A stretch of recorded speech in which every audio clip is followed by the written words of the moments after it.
Sarah, welcome to the podcast. Thanks. Good to be here. You're in one of, I would say, the newer areas of the B2B world, I guess you could say, and B2B influencer marketing. Could you give a little background how you got into influencer marketing, and then we can dive into it? Of course. So, yeah, I work at Wix. I've been here for 5 years now. And I've always been in different partnership roles, focusing on our B2B target audience. So focusing essentially on our B2B products. And roughly 3 years ago, we launched a significant solution for targeting agencies and freelancers. And we were aware back at the time that there is a perception gap in terms of our brand and how it's perceived among these audiences. And we, in our discussions internally in the marketing department, we were well aware of this challenge before we even started to market the product. And we were thinking of what would make sense, like what would be the best way to approach this community, these communities, this audience that we are well aware are not natural to Wix. Because Wix, that has been around now for over a decade, is known for its B2C solutions, and the brand is so strong. So we were aware of this gap. And then from, the work that we were doing, the research, etc., it became clearer and clearer to us that we need to be working with, partnering with, rubbing shoulders with the people that lead these communities, the people that are trusted by the communities. And these are influencers, these are content creators that don't only create great content in our niche, but they also have influence, right? They have following, they're able to create content that's compelling, that's engaging, that's authentic, that people trust and relate to. So that was kind of the moment where we decided to invest in this, and we've been doing it ever since and scaling slowly. So since I started 3 years ago, and that's kind of where it began. It kind of grew from that brand perception challenge back in the day. What do you think is the biggest myth B2B marketers still believe about working with influencers?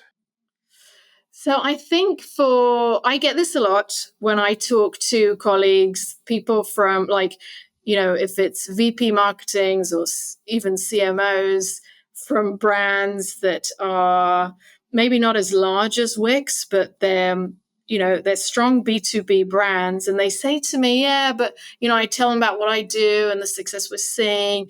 And then they'll say yeah, but I don't think there's no way there are influencers in our niche, right? Let's say it's a cybersecurity solution, or let's say it's fintech, and they'll think, no.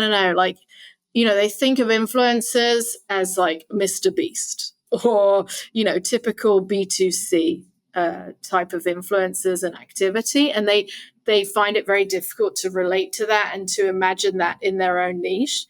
And I always say to them, yeah, but every niche, every community has those people that speak louder than others, the ones that people listen to, that people trust. The challenge is finding them, discovering them.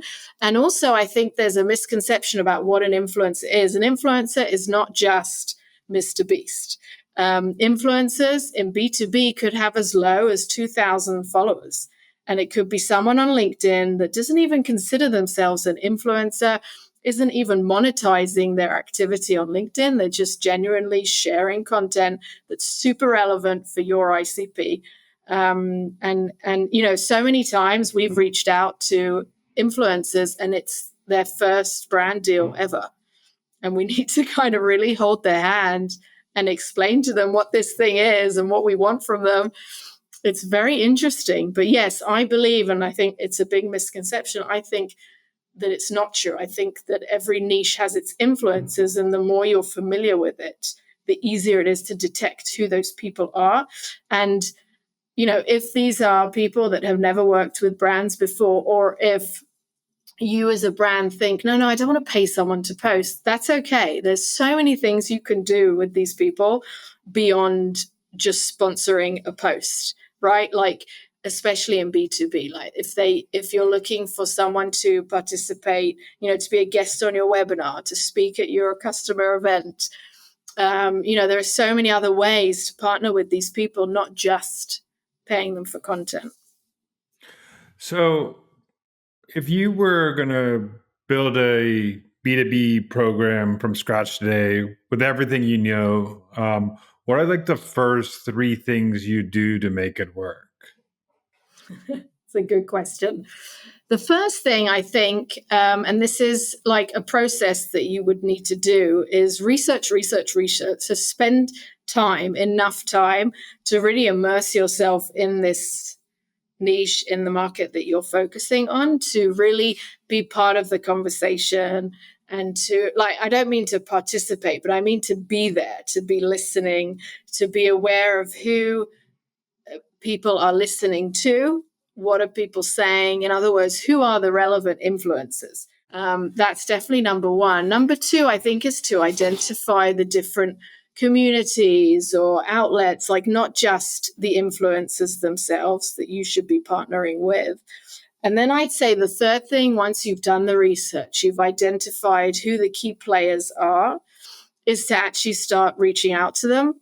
Before you have a plan, that's okay, but just to start talking to them and understand, like, how do they work with brands today? What are they doing? What's working? How much do they charge? Like, to get a real idea before you even start to budget, just to understand what you're working with, what the potential is, what are the options, because you'll be very smart after those steps.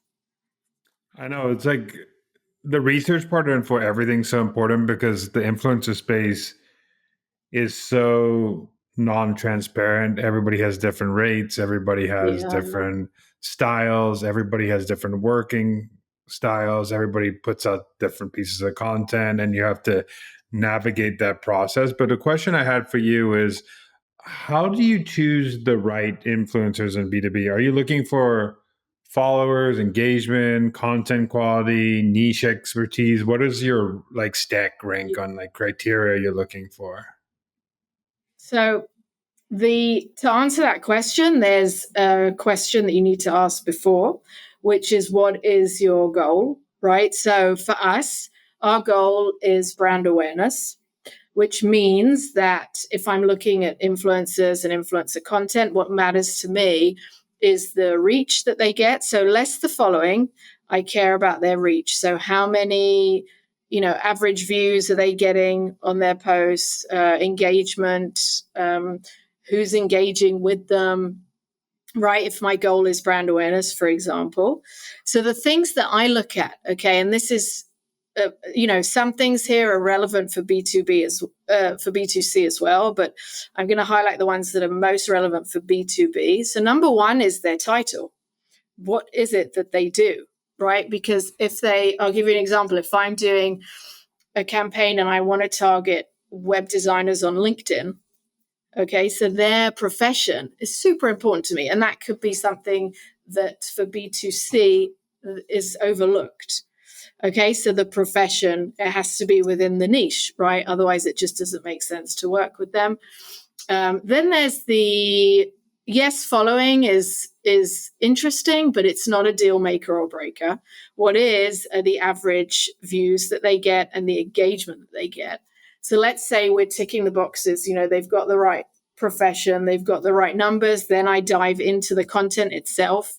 Now, I'm not looking for high quality. Let's say video, right? So I'm not looking for high, fine content, right? Because that's not the point. The point is they need to be authentic. They need to be relatable. So it's okay to have, not only okay, it's advisable to be working with different influencers with different styles, right? You don't want everyone to look like your brand and your content, and that's for you to do with your ads and on your social channels. But when you're working with influencers, you want those unique styles, because each style like that attracts different audience, like different following and viewers, which are relevant for you. So I deep dive into the content, and I'm looking for that authenticity, for that unique style, And in terms of like quality of the content, obviously it needs to be clear, good audio or whatever, but nothing too polished. So those are the things I look at. And if it ticks all the boxes, if I like everything that I see, that's when obviously we'll reach out. Yes, that's pretty much the process. Yeah, you talked about a little bit about things you're looking for content wise, like the quality of audio, like it doesn't have to be this. So I want to go talk a little bit about the brief. I think this is like one of like the most like tricky things to get right, because you don't want to like stifle the creativity of a creator because they know the audience, but you also have to like be in some guardrails of what Yes. your brand, especially if you're a bigger brand, you have to be in some guardrails. So what does like a brief look like to you when you're briefing a creator and saying, I want to do Yeah. X with a creator? The brief is very important. And I give like a good example that I think is kind of easy to understand and imagine. But I say, imagine that you found this influencer and you're stepping into a car with the influencer. The influencer's driving; he's at the driver's seat, and you, the brand, are sitting at the back. And you give the driver your brief, which is essentially the destination, right? So you want to be very clear as to what the destination is. In other words, what do you want? What should the end product be? Right? What are your goals? You want to raise brand awareness. Is it a specific feature you want them to talk about? But then you shut up and let them drive, sort of thing. Like you let them decide according to, after all, they are content creators. This is what they do best. They know their audience better than you do. So to let them get there freely. So to give them the creative freedoms. In other words, we give the boundaries of what the kind of do's and don'ts and try and make it as clear as possible, as brief as possible, hence the name brief, and to not interfere. So it's very important to give the creative freedom, but just to make sure that from the get-go, so before they start creating, it's clear to them what success looks like and means to you, right? So for example, if it's a brand awareness campaign focusing on a specific product launch or feature, and you'll be measuring, and impressions is the most important thing, right? No hard call to action at the end. I want them to stop scrolling and get a aha moment, right? So when the creator knows that in advance, like it's clear to them, or it's easier for them to understand and be aligned with what is expected. I also I love the name. I think you nailed it. I think so many people forget that the word brief means brief, and it's so really funny because I've seen Yeah, briefs that are, I would say, books. I would say like, you I've can't seen say those too. this, you can't see this, you can't say this.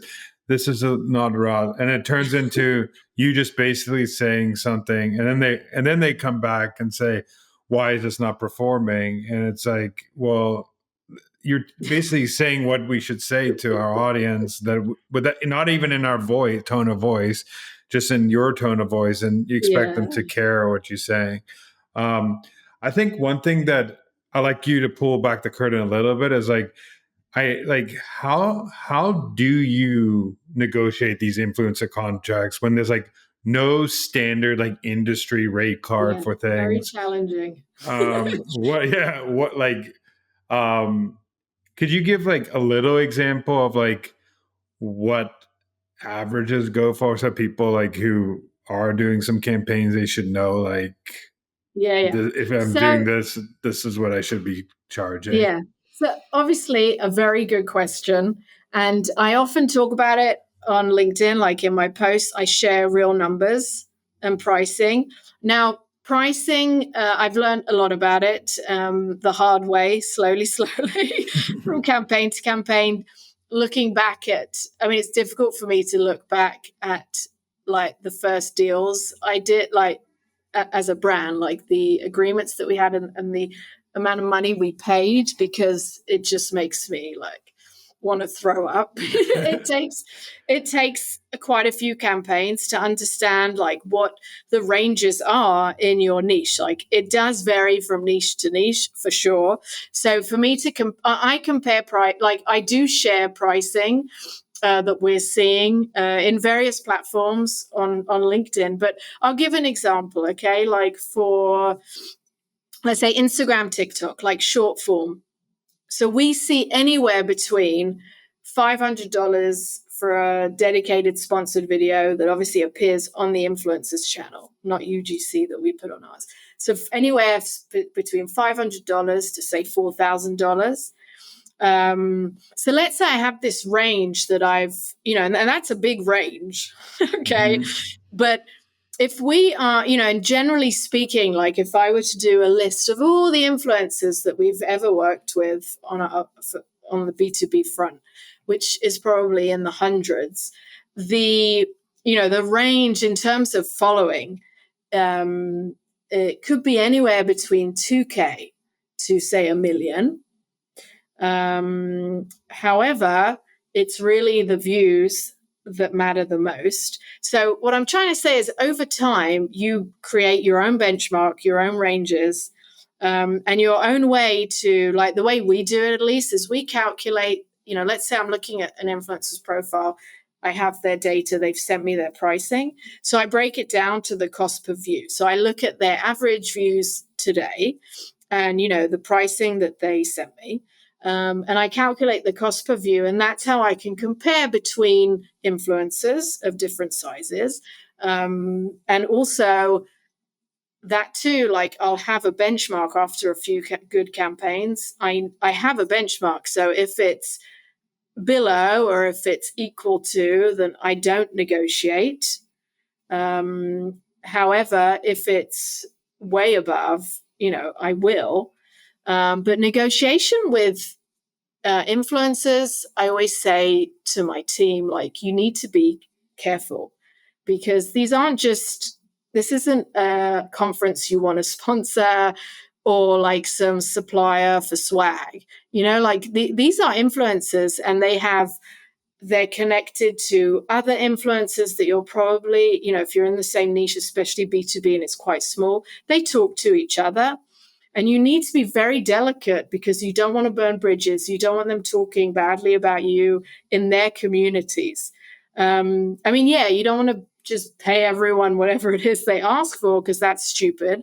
But it's okay to say to someone, listen, like, we love your content. We respect that that's your pricing. It's above our budget for now. I'm going to keep you in mind for a future campaign where I have a bigger budget.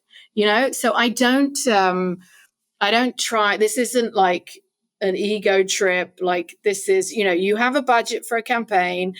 There are X amount of influencers that you're reaching out to. They each charge differently. Like each case, you need to break it down and compare and decide if you want to negotiate or not. And if you do, then can I afford it or not? And you kind of build like a puzzle of this, of budget until you complete it. And when you start, because pricing is all over the place, you have no idea how it's going to end. Like you think in your head, great, I have 50K. Let's say it's LinkedIn. I want to work with 50 influencers. They're going to do one post. It's going to cost $1,000. No, it doesn't work like that because you start reaching out to them. They don't all get back to you. This one can't. This one's they give you their pricing. It's way more than you thought, and there's some that are less than you thought. So you need to just be aware that you can't control everything, and you need to just slowly put the pieces together. And what I say also is don't. When you evaluate the campaign or you're measuring, the campaign, I always look at the entire campaign and not just to kind of fish out one piece of content or one influencer and make a judgment because it's not all going to perform the same. Each piece of content will perform differently. Some will flop, some will pop. That's just the way it is. And I think at the end, you defined what your goals were and KPIs were for that campaign. Wait till it's over. Give it 30 days, depending on, of course, the platform, and then evaluate it as a whole. I think that's a good. I think the three things I like about that is one, like I do know that it's just like employees too. Like they talk about salary, even though you don't want them to talk about salary. They talking about salary. Creators are talking to each other about, Yeah. hey, this brand charged this or this brand said this. Are they cheap? Are they not? Should I work with them? Do you like the? Do you like the influencer manager there? Do you not like them? Are they mean to work with? Are they easy to work Yeah. with? Yeah. Like there's all those things happen where a conference is way different. They're just trying to get whatever. So that As was a much great. as they can. And also like I think so many influencers, like some like don't know at all like what the space is, so they probably are Yeah. underestimating themselves, and then some people think they're bigger than they are and they're overestimating. So it's like a Yeah. weird space where Yeah. you don't know It's everything. very So strange. yeah. The what are some ways, like how are you managing all this in the back end? Is it like a system you use? Like how do you manage, like you said you have hundreds and hundreds of creators. Like how do you manage it? Like all these creators, are they in a document? Are they in a CRM? Are they like, what does that look like on the back end? So when we started off, it was of course Google Sheets. We did look into, there are so many end-to-end platforms that are very expensive.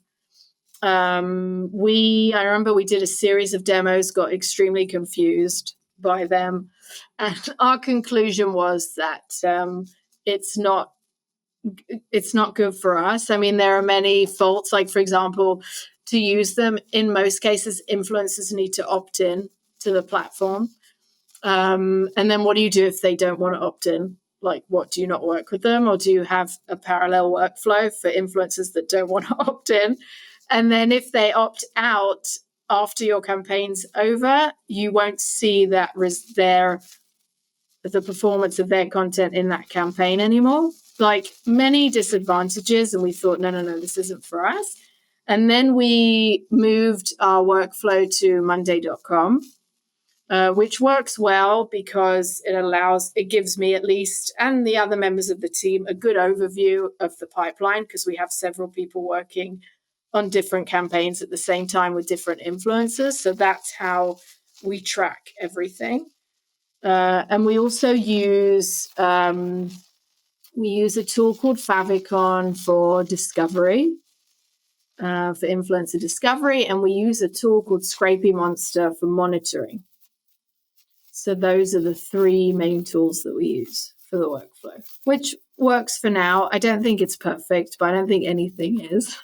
No, I do think like there's some good influencer platforms, but then like you said, the opt-in is like really annoying for some creators, and some creators. So like yeah, there's no. I just wanted to see what your back end looks like, because I think everybody has it, and also like one thing I think I'm really interested in is like you have hundreds, but like the best like influencer managers I say are really good at like staying personal with creators, I would say. So For how are you sure. like making sure like you like maintain relationships with them, make Yeah, sure that's like a very good. Yeah, like it's not easy, but it's, like you said, it's very important.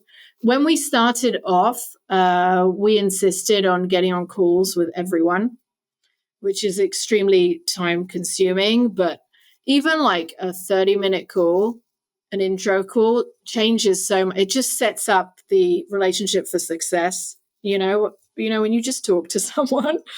And then I remember we reached a stage where we knew we wanted to scale considerably, like times 10. And we knew that we can't, in our existing headcount, there's no way we're getting on calls with everyone. So we moved to like an email first or email only communication, which actually surprisingly, like, we were sure that creators wouldn't want that, but actually there are many that even say to us, no, email's fine. So, but at least there's still a relationship, even if it's over email.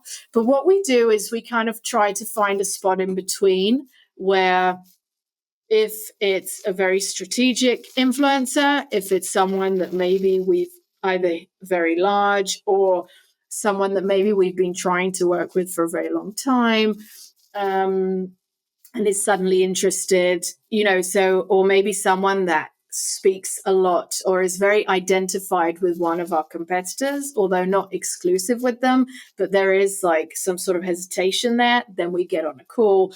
And of course, if there's a situation along the way where we sense that there isn't alignment, or maybe they submitted a video that's so off brief and it's just not good enough to respond via email, is just going to lead to more miscommunication and understanding. So we get on a call. So we try to find a solution in between. What we don't like, there was a period of time where we did use a couple of agencies, and we did end up feeling quite frustrated that we didn't own the conversation and the relationship, that everything had to go through a third party, through the agency. So we believe, like, our conclusion is that as time consuming as it may be, it's so valuable. And it's really the reason why we love what we do, is because of that relationship. So a balance is needed. I know you said at the beginning, like, the number one thing you ask before you do a campaign, or anybody should ask before, is like, what is the goal, right? And I know you've gave some metrics like views. So what I'm guessing, like, after this campaign's done, you use those tools to like scrape and say, okay, here are all the views. Here's the cost. Here's the cost per view per creator. This is how it performed. Is there any other criteria? Like, because like I know some creators that like 10,000 followers, but they're like all like in your niche. And then there's some creators that have 10,000 followers and maybe 10% are in the niche. Like, how do you balance those type of things? Because obviously it's awareness. So you going on views, but is there quality of views versus like not quality of views you look at as well? Yeah. I think anyone in this industry needs to understand that you'll never really be able to say who those views are exactly. Especially, today when you're browsing through, you're scrolling on TikTok, on Instagram, you're getting content that's being recommended to you. You're not necessarily following those people, but you're being recommended. It's being recommended to you by the algorithm. So I think you just need to, because if you're like data obsessed, then you probably won't sleep at night working with influencers. You do kind of need to understand that at some point you need to let go in a way. But the way we deal with that understanding is investing a lot in the influencer discovery process, and to really choose them wisely. So, for example, I would rather work with an influencer who is, like, going back to the web design example that I mentioned at the beginning of the call. So if it's a web designer and they have an Instagram channel and they do reels about, I don't know, like many different things and not just web design, then I would prefer to work with one that only creates content about web design, like one after the other. That's all they do. That's that focus. So it's so we believe in investing a lot in the selection process to prevent those things from happening. Now, another option is to invest in paid, so to boost, to promote those videos, and then you do have control over targeting and you have way more data. So I guess, again, it depends on the goals and what you're trying to achieve with that campaign. You give examples of like the channels you're working on: Instagram, TikTok, LinkedIn. Let's say like LinkedIn was banned today because it's the number one B2B channel, I would say. Like, what would be like the next platform you're going to like double down on? Like, like the most, like if LinkedIn was banned? Yeah. So that's the answer to that would, would vary depending again on like who the target audience is and where do they kind of hang out. But I don't think, I mean, there is no other social platform like LinkedIn, that's for Hmm. sure. I mean, in some cases, like for example, for the web development space niche, X is really powerful. Um, but then for like web design, Instagram is more powerful for web designers. So it just depends on on your target. Um, one of the I have two more questions for you. One of them is like what is one of like your most spiciest takes about influencer marketing and B2B that like most CMOs probably would disagree with you on? So I think, like, I guess to answer that, I could say that I think at least the mistakes that I see other Hmm. B2B brands doing. One of them, and it goes back to our discussion about creative freedom, etc. I know of companies of teams that give the influencers scripts, like they tell them what to say, and that to me is like it like hurts me in my body to hear that, because that to me is the worst. Like don't you don't want to you don't want to put words in their mouth, you don't want them to say your tagline, you don't want them to speak like you, because that really takes their authenticity away. And I hope creators in those situations, wise enough to say, no, no, no, no, like I'm gonna tell me what the message is that you want me to deliver, and I will do it in my own words. Because otherwise, it just looks and feels like an ad, which is really defeating the purpose completely, right? Because you're just crushing the authenticity, which is really why you should be working with influencers. So I'd say that's probably the number one. Yeah, it's so crazy to me because I think like the point of doing influencer marketing is like you're trying to tap into an audience that you want to gain trust in, and you Yeah, want to gain authority in, and you want to gain views in, because your brand doesn't have necessarily that trust or views, or people don't know that your brand that much, or you want more people, and you're trying to make the influencer less trustworthy by giving them a script that won't work for them, so that immediately people are tuning out. So I just think it goes for against sure. like what influencer marketing is in the first place, which is trying to Exactly. be you're trying to tap into another person's audience, and that's really what Yeah. influencer and gain trust with your brand and more trust with your brand. Lastly is like I ask everybody in this podcast this question, but what is a marketing hill you would die on? So I think actually what I said before about telling the influencer what to do, that's definitely something that I feel, and my team as well, that we in a way like represent the influencer in the organization.